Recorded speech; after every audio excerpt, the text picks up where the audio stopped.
Voilà, on est vendredi matin, il est 6h, 6h30 là, presque 7h.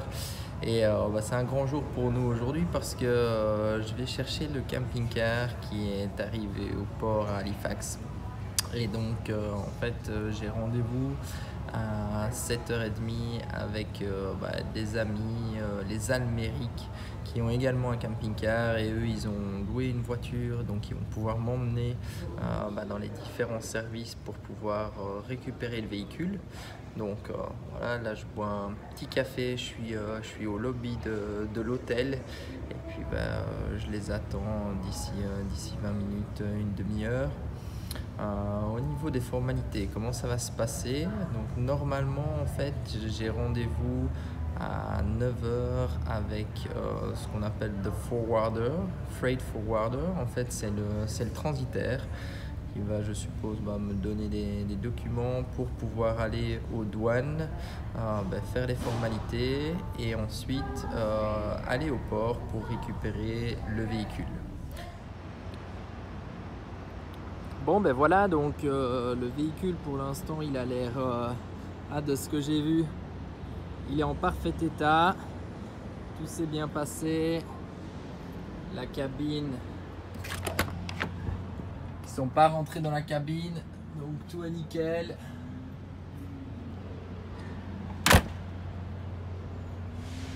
Impeccable. Le poste de pilotage, même chose, donc on avait bien isolé, tout est ok. Voilà, donc c'est bon, j'ai signé tous les documents, j'ai fait le tour du camping-car, vérifier les coffres, vérifier l'intérieur, voir s'il n'y avait pas eu de problème. Et en fait, ils sont pas rentrés dans la cellule, donc ils ont juste utilisé la cabine pour monter et descendre le véhicule sur le bateau. Donc pour moi tout est en ordre, j'ai signé les documents au port, ça s'est fait très facilement. Donc là maintenant je pars récupérer les filles qui se trouvent à l'hôtel, et ensuite prochaine étape, donc on va essayer de trouver une station qui peut nous remplir la bouteille de gaz, enfin le réservoir de gaz, et faire quelques courses. Comme ça après on part vers Peggy's Cove, et on espère aussi pouvoir trouver de l'eau assez rapidement pour pouvoir remplir les réservoirs. Allez, à tout à l'heure!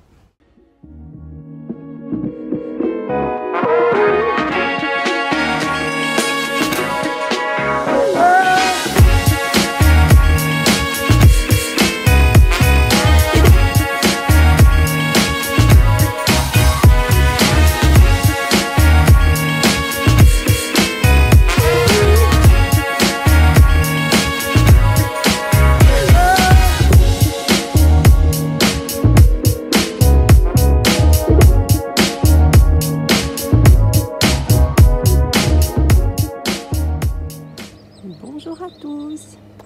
Alors il est 6h30 du matin, on vient de se réveiller et je suis sortie du camping-car pour pouvoir aller faire quelques photos avec une jolie lumière. Je vous emmène avec moi. On est toujours à Peggy's Cove.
Hello tout le monde. Alors on quitte Peggy's Cove ce matin. C'était vraiment absolument magnifique, l'endroit est trop beau, c'est un petit village de pêcheurs typique, les maisons sont colorées, il y a un phare, enfin, vous aurez vu toutes les images, c'était absolument magnifique. J'ai les yeux qui brûlent un peu avec le soleil. Donc les filles sont derrière, faites coucou les filles. Et donc là on remonte gentiment vers Tadoussac, donc on va s'arrêter en chemin parce qu'on a quand même 600 km. On ne sait pas encore très bien où, il va faire super beau aujourd'hui, donc on va s'arrêter sans doute près d'une petite plage, essayer de trouver un petit parc, un endroit sympa. Et puis on vous montre tout ça. À bientôt! Le meilleur endroit du monde pour observer des fossiles témoignant de la biodiversité de l'âge du charbon. Il y a plus de 300 millions d'années vivaient à Juggins d'énormes insectes, des arbres gigantesques et les premiers reptiles connus. Pour tirer le meilleur parti de votre visite, profitez des visites guidées ou auto-guidées offertes par le Juggins Fossil Centre. Visitez les expositions du Juggins Fossil Centre pour en apprendre davantage sur Juggins.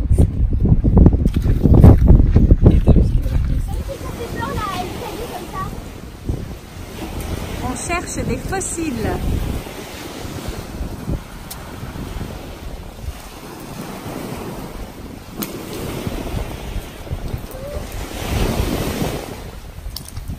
Violette, attention, non, attention Violette, il y a des madames qui passent.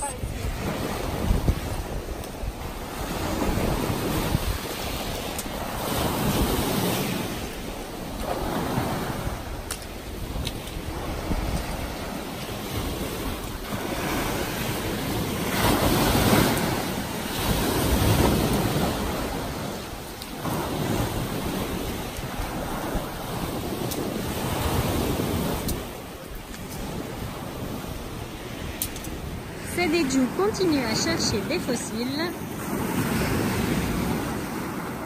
Et nous, on lance des cailloux. En Violette, tu lances des cailloux? Salut. Donc voilà, en fait là on est parti de Juggins. C'est là le lieu où on a dormi. En fait ils ont un musée du fossile et on peut trouver en fait des fossiles sur la plage. Et ici on se dirige vers le New Brunswick, donc on est toujours dans l'état de la Nouvelle-Écosse, Canada. Et en fait là on longe la mer. Et en fait c'est un des endroits où on peut voir les plus grandes marées au monde. Donc en fait j'ai lu que les marées pouvaient aller jusqu'à 19 mètres en fait de différence, ce qui est assez impressionnant. Visiblement toute la partie qu'on voit là devant sur la gauche, ça peut être inondé en fait. Si on regarde sur le GPS, on voit que là on a la mer juste à côté de l'autoroute. Pour l'instant c'est sec et en fait visiblement au New Brunswick il y a certains endroits où ce qu'ils appellent des chutes d'eau mais qui sont inversées. Donc j'imagine que c'est en fait la mer qui rentre à l'intérieur des terres et qui crée des chutes mais dans le sens inverse en fait du courant. Donc voilà. Et nous là on part vers Plaster Rock. On va essayer de trouver des zones boisées pour voir des ours avec un peu de chance. Voilà, à tout à l'heure. Jolie biche. Voilà, on se pose des questions. Elle est grande, hein?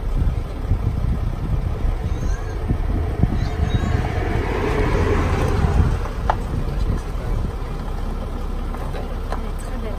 Il y en a une autre à côté là. Ah, regardez, il y en a une deuxième. Vous voyez? En fait, il faut pas aller très loin.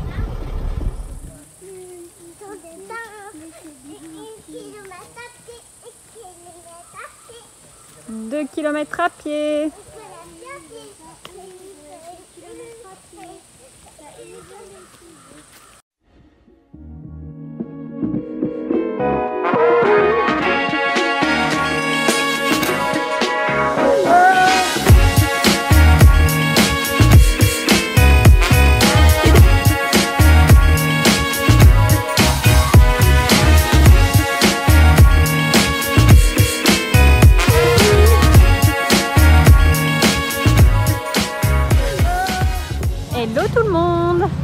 Alors on est sur la route pour rejoindre Rivière-du-Loup pour aller voir les baleines. Pour commencer en tout cas à essayer de voir des baleines. Et en fait on s'est arrêté sur la route. On a un campeur qui est juste là. À côté des plus petits campeurs américains. Il est quand même... le nôtre est quand même plus petit. Et ceux-là c'est des petits, hein, les Américains.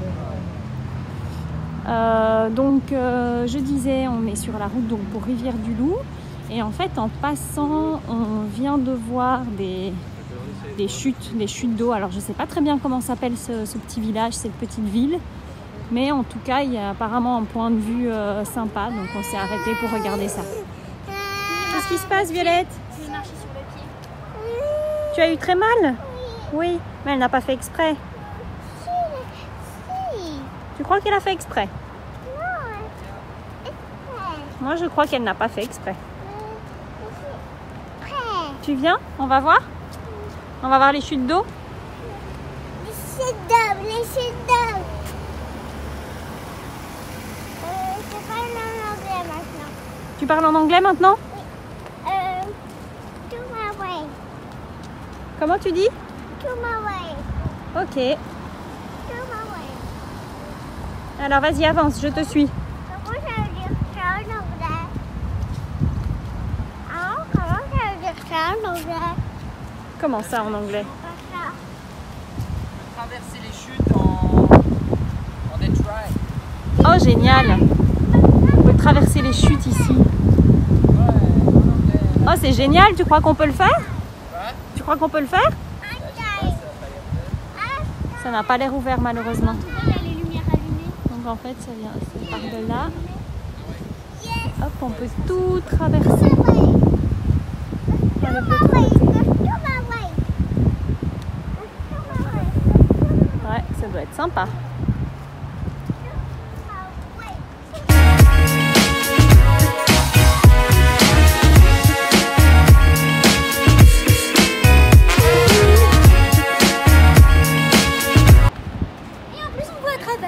Quelle horreur! En fait, on voit tout à travers.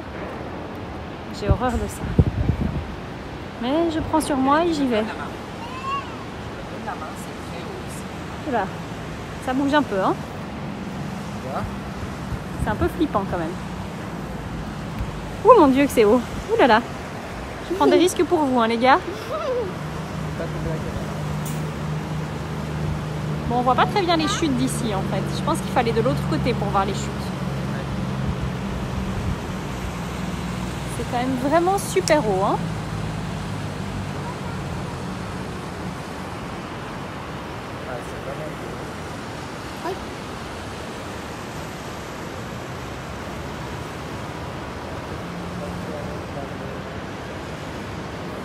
Oh mon Dieu, c'est vraiment très très haut. On a une jeune fille ici qui n'a absolument pas le vertige. Non. Ça, c'est une chose que je ne lui ai pas transmise et je suis bien contente.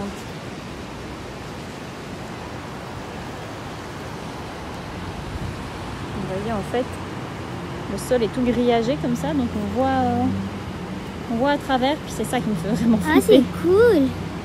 Je sens que ça bouge sous mes pieds, je suis vraiment pas rassurée. Arrête, ne commence pas.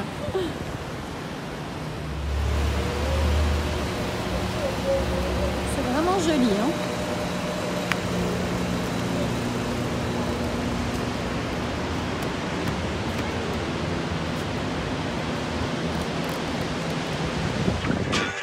Everything you said they already knew, more or less. Well, here's something that you didn't know. 2 of those special atomic bombs haven't gone off.